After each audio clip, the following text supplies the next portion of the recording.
Breaking, Dwight Howard aalis daw ng retirement para maglaro sa PBA. Gagawa daw ng 80 points. Tara kwentuhan.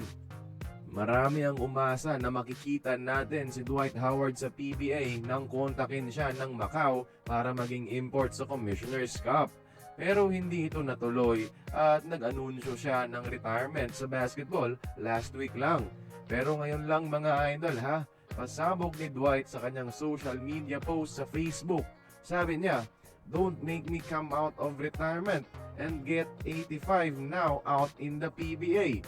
O baka daw babalik siya sa active playing career para gumawa ng 85 points sa ating pambansang liga, mga idol. Ito ay matapos makita ni Howard ang isang tarpaulin sa Pinas na nagko-congratulate sa career high ni Adebayo na 83 points, pero picture ni Dwight Howard ang nakalagay. Alam kong biro lang yan ni Howard, pero ika nga nila mga idol, jokes are half meant. Yung katatawanan at pagiging makulit ng mga Pilipino na notice ni Dwight at napaisip ulit siya sa possible PBA stint mga idol na matagal na niyang pinagka-interesan bago magretiro.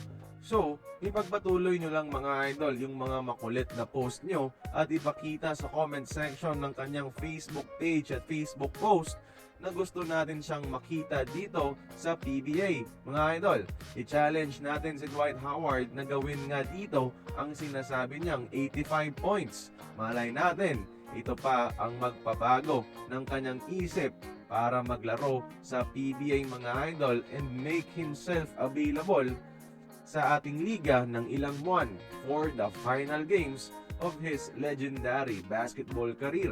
Ang mahalaga ngayon mga idol, na pag-iisipan na ngayon o sumagi sa isip ni Dwight Howard ang paglalaro sa PBA, biro man o hindi. Kaya kayong mga idol, like this video if gusto nyong makita si Dwight Howard bilang isang PBA import. Join the conversation, magkomento lamang sa ibaba.